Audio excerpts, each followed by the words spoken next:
Buenos días, buenas tardes o buenas noches, compañeros.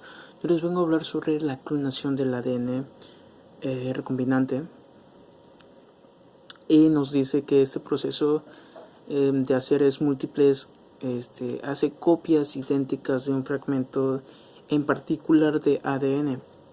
Es un procedimiento típico de clonación de ADN, el gen u otro fragmento de ADN de interés.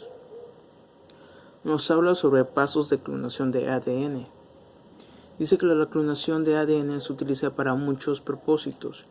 Un ejemplo, veamos como la clonación de ADN se puede utilizar para sintetizar proteínas, como la insulina del ser humano. Y los pasos a seguir son estos. El número 1 nos dice que debemos abrir el plasmido y pegar el gen dentro de este proceso defendiendo las enzimas de restricción que cortan el ADN y del ADN ligasa.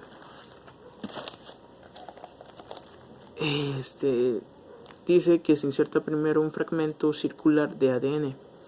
Veremos una imagen donde nos señala el fragmento circular que les estoy comentando, que se llama plasmido. La inserción se realiza con enzimas que cortan y pegan el ADN. Se obtiene ADN recombinante. Se ensambla fragmentos provenientes de múltiples fuentes. Vemos que hay un medio círculo de colores celeste, verde y rosado, y nos va señalando el plasmido, el gen, y al final está el círculo ya cerrado, que es el ADN recombinante.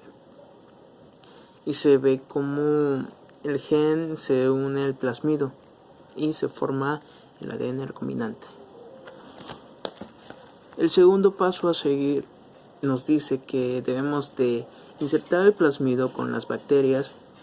Se usa una selección con antibióticos para identificar las bacterias que incorporarán el plasmido.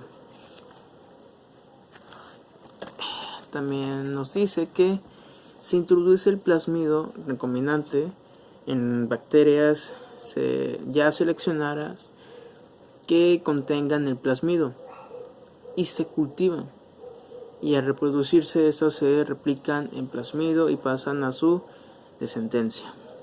Igual podemos ver una imagen donde está el plasmido, es un circulito, y hay otro, por así decirlo, rompecabezas, y nos señala que es el gen blanco, y al final nos da un resultado de plasmido recombinante.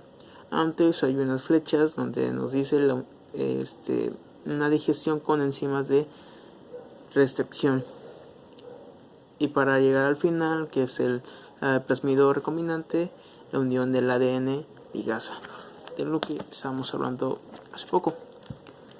Para el tercer paso se debe de cultivar las bacterias portadoras de plasmido del cultivo ya hecho en gran cantidad para usarlas como fábricas, por así decirlo, para producir la proteína, recolectar la proteína de las bacterias y purificándolas.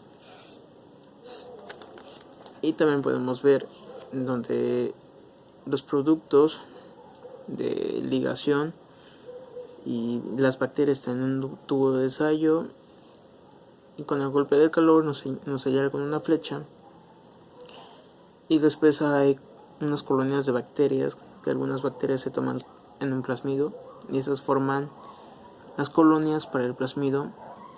Y como nos mencionan, que cultivan las bacterias portadoras de plasmido. Entonces también vemos otra imagen donde vemos el plasmido de gen de resistencia a antibiótico y un tubo de ensayo de bacterias, y luego una caja Petri donde nos señalan las bacterias se colocan en una placa de antibióticos, como antes ya se había señalado, y se ve que se forman colonias con el plasmido. Y a veces no se puede seleccionar, o algunas colonias no tienen plasmido, entonces esas colonias se retiran, por así decirlo. Entonces seguimos. Hablamos también sobre el uso de una clonación del ADN. Son pocas las partes donde se utilizan. Por ejemplo, son los productos biofarmacéuticos, la terapia genética y el análisis genético. Hablaremos un poco de la importancia que es el ADN.